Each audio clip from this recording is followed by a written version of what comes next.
Alright, so let's do the review on the Planet Eclipse LV1.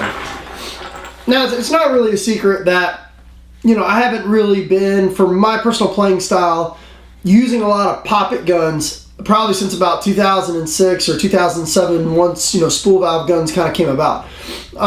For me, when I grip my guns, I tend to like to be able to wrap my thumb over the top of the barrel. And it feels like it gives me a little bit more leverage and gets my hand up higher, closer to the loader, which is probably part of the heaviest part of the gun when you're trying to snap shoot and stuff like that. So ever since pretty much after the Alias, I haven't really used a lot of pop-it guns. So I mean, I've always, with the Ego, I've always had a lot of respect for the Ego, and I know that it's been a great shooter for tons and tons of people. It's been a great seller for Planet Eclipse. If you know a lot of people that maybe recently just started the sport, I mean, they didn't come out with the Geo until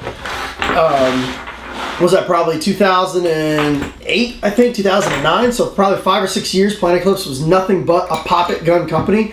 But probably the Alias was probably 2004, 2005, maybe a little bit of 2006. That was probably my last time I was really using a pop-it gun. I just, the LPR for me just kind of gets in the way on most pop-it valve guns. And as you can see here, with the new Planet Eclipse LV1, what they did was they took the LPR and they moved it inside of the gun. So, I wasn't really, when I heard Planet Eclipse was coming out with the new Ego, like, okay, here we go, Ego, 5, 6, 7, 8, 9, 10, 11. Okay, I mean, never really was fans of any of those. I mean, I thought they were good shooting guns, just for not for my personal taste. Now all of a sudden they come out with this one, this LV1, and the first thing you notice is there's no LPR sticking out of the front of the gun, which that right there started getting me excited about the gun. Then a lot of people were getting, I saw the reviews, the comments online. They didn't like the macro line, the hose and stuff like that. But here's the deal with this macro line. I really like how they designed this macro line for a couple of reasons. If you've ever used any of the other macro lineless guns where it goes up, where the macro line goes up through the gun.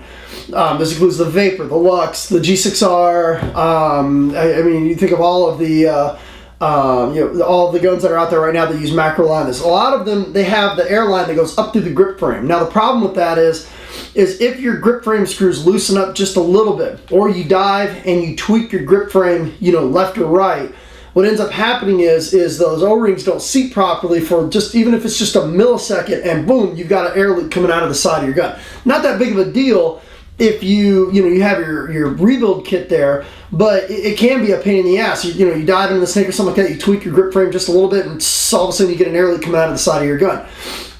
So it's one of those things that you've just got to get over when you're using, it's a trade-off. Okay, you don't want, external macro line. Well, now you got to make sure that your grip frame screws are snug if you're using internal macro line. Well, Planet Eclipse kind of did something in the middle. What they did was they ran the air line up through the grip frame and out through the trigger guard and into the regulator. And this seemed to be the most controversial thing, ever. But everybody that I've brought this gun to, okay, I've been over to Blitzkrieg in Tampa, I've been over to Central Florida Paintball, I've let dozens and dozens and dozens and dozens of people hold this thing. Not a single person that has had this thing, that's grabbed it with the tank on the back of it and held it, complained about the macro line. As a matter of fact, most people said it's a good place for them to put it. It's one of those things where it may look different when you look at the picture, but when you actually hold it in person, it's not in the way. It's not in the way any more or any less than if it had a standard, hose or a standard 90-degree macro line fitting coming out of it. As a matter of fact, one of the things that a lot of people failed to mention when they were bitching and crying about it is that because it's locked in place, you don't have to worry about it pivoting over to one side and then you try to straighten it out and now you're unscrewing your regulator a little bit. That happens with a lot of guns, okay? The die guns, that happens with a lot. I mean, there's lots of guns out there that have a have a 90-degree pivot that go into the ASA, and then it either pivots over to one side or pivots over to the other, and then you grab it with your wrist, and now you start unscrewing your reg, and now your reg is loose. And so the fact that it's a hard line there holds it in place. Your reg's not going to unscrew. You don't have to worry about it going to the left or going to the right, and it doesn't, in terms of, you lose half of this length is what you would have if you had a standard 90-degree fitting on there anyway. So people are, what they're really bitching about is just this last little half an inch that goes into the trigger guard. But almost everybody that grabbed this thing, nobody complained about that. I think that's just people just splitting hairs. You want things that are new, You want paintball companies to come out with stuff that's new? Well, they are, okay? So if you want to keep bitching about things that are new that come out in paintball, well, they're just not going to come out with anything new. I personally really I think it's a very clever design. It's really cool. Plus, it drives me crazy when I get that pivot line. I actually will intentionally cut my macro line, I mean, almost perfectly to the point where it's almost short, just to make sure that my fitting doesn't, pivot to one side or the other if I've got a gun that does that. So, let's go ahead and get the camera in closer here, and we'll start taking this thing apart. You'll see it's very easy to take apart, not much different than the previous Egos for about 90% of the disassembly, and we'll go out and do an efficiency test.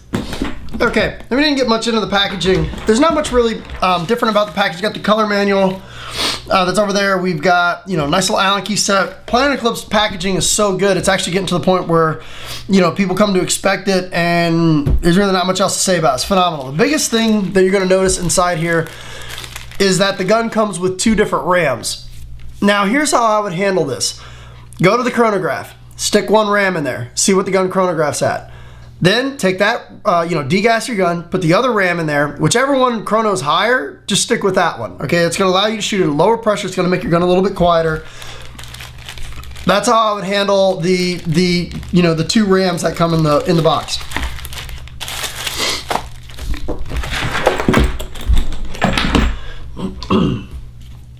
Okay. Now let's go ahead and, before we take the gun apart, let's go ahead and weigh it.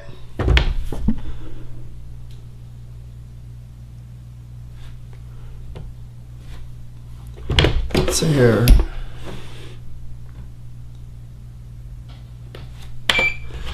Okay, so it looks like it's weighing in at 2 pounds, 1 ounce. 2 pounds, 1 ounce.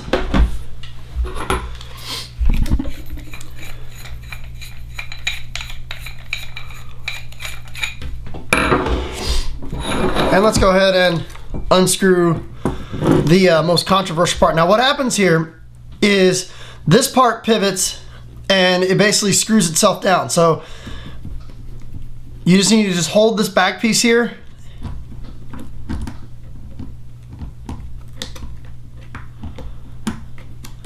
and out it comes.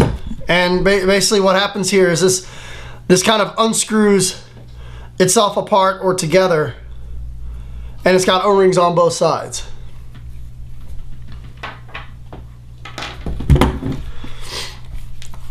Let's go ahead and unscrew the reg.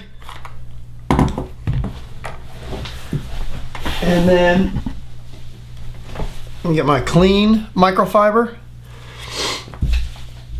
Now to take apart the reg, 99% of your maintenance, all you need to do is just remove the piston. All you gotta do is just give it a gentle tap on the table, and out comes your piston, and then you can take your favorite lube, whatever that might be, lube your piston, put it back together again.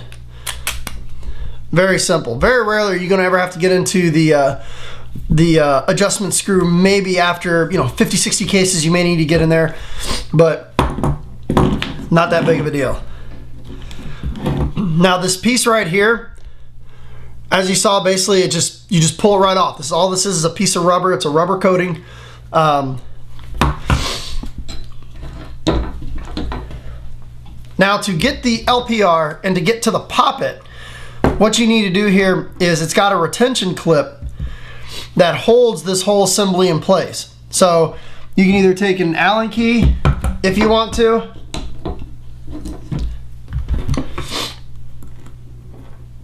and go up inside there. You can use a pair of like needle nose pliers if you want. Probably the Allen key is probably the better way, so you don't have to scratch it. Hold this here because it is spring loaded. Pull out this retention clip.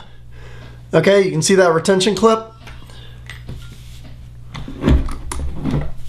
And out comes the LPR. And what we'll do is, let's reach in here really quick. There's the LPR piston, and out comes the poppet. So very, very simple. Unscrew the reg, pull a clip out, and you're good to go. And obviously taking apart the ram, unscrew it out of the back, lift the bolt, take that same Allen key you used to and there's your RAM. So very, very quick and easy to disassemble the LV1. Very, very fast.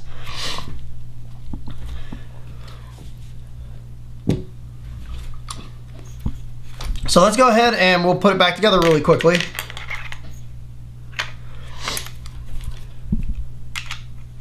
Now I'm not going to get into that little lever that's up at the front, in front of the poppet, you know, that goes in between the valve and the thing. You know, it's one of those things that you don't really ever have to mess with, but it's there. You can look in the manual and you can see that it's there.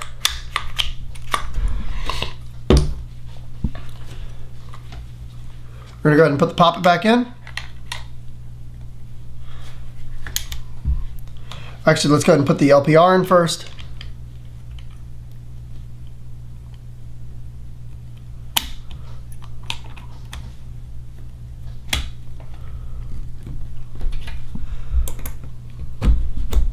There we go. Let's put the rubber sleeve over it.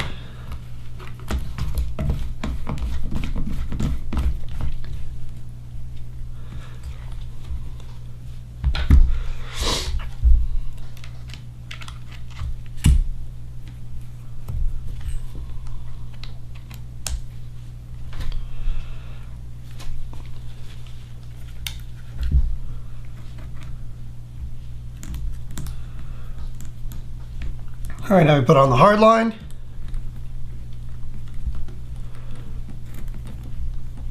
There we go. And we're all set. Let's go ahead and go out and do an efficiency test, and then we'll come back for the conclusion. All right, we're about to do the efficiency test on the Eclipse LV1. And here is the pressure. We're sitting just over 4,200 PSI. And let's take a tank temperature reading. 102 and a half, it looks like.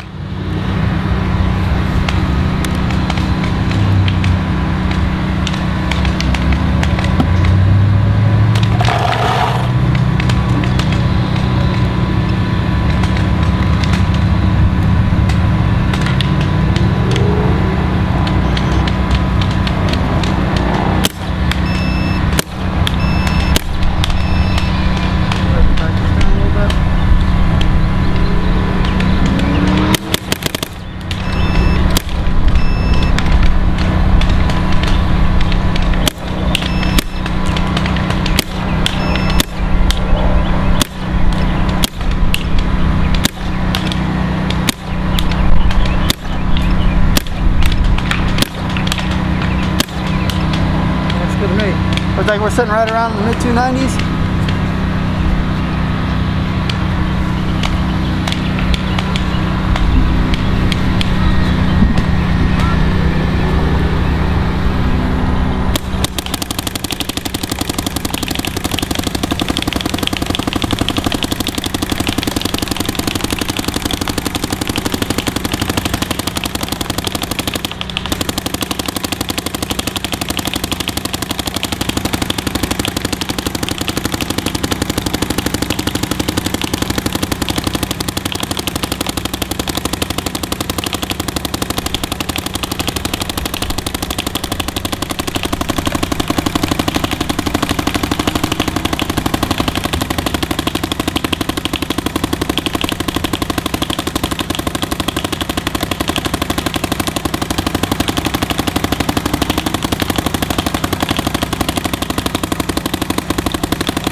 Looks like almost 8 pods.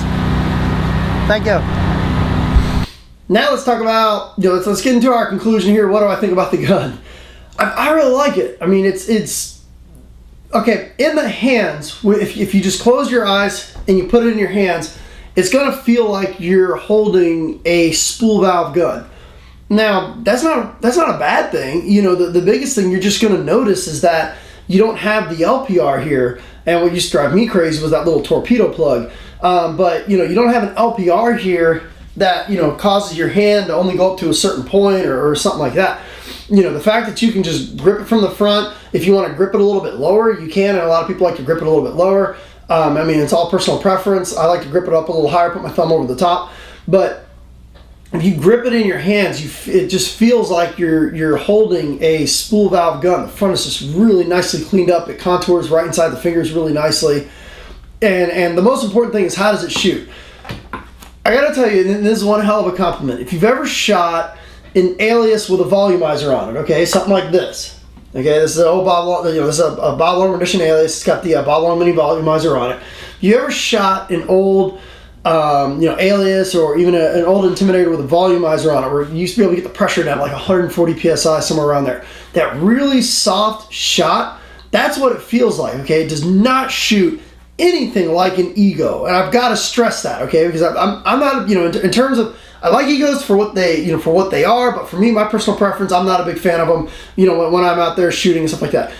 This doesn't shoot anything like an Ego. It just doesn't. And every person that I let shoot this gun, I probably demoed out probably 2 cases of paint. Thank you very much, Empire. But I probably demoed out 2 cases of paint, letting people shoot this thing, shooting at the chronograph, shooting it at the field, borrowing it, testing it. I mean, every time I'd go to a group of people, I'd come back with no pods, no paint in my pods, because everybody was sitting there shooting the hell out of this thing, and nobody, not once, said, "Wow, that gun really, that gun's a jackhammer," or "Wow, that gun really kicks really hard." I mean, most people, they shot it and they're like, "What's it chronoing at? Like 220?" No, it's chronoing like 295. That's what it feels like. It feels like the gun's shooting at like 220 feet per second. It's actually shooting at like 295, okay? It's just very, very soft. You see the bolt going back and forth. As a matter of fact, if this bolt pin wasn't even there, you'd probably think you were shooting a spool valve gun. If this, if you covered all this up and you had no bolt and you just saw the ball come out, that's what it feels like. It shoots very, very soft. It does not shoot like any Ego I've ever shot. And I've really got to emphasize that, because there's a lot of people out there that, it's just going to be another Ego, but that lever that they put inside there that goes in between the ram and the poppet, they put a lever inside there. You can see it in the animations. They've got it in the Planet Eclipse official video. They've got it in the manual. That little lever, whatever that thing does, is you do not feel that smack that you would expect to feel when the ram hits the poppet. I mean, it just like I said, it just feels like the bolt goes forward and the ball comes out. It shoots and feels a lot like a spool valve gun. It's and I love how high the grip frame is. The back of your hand is literally, just below the barrel.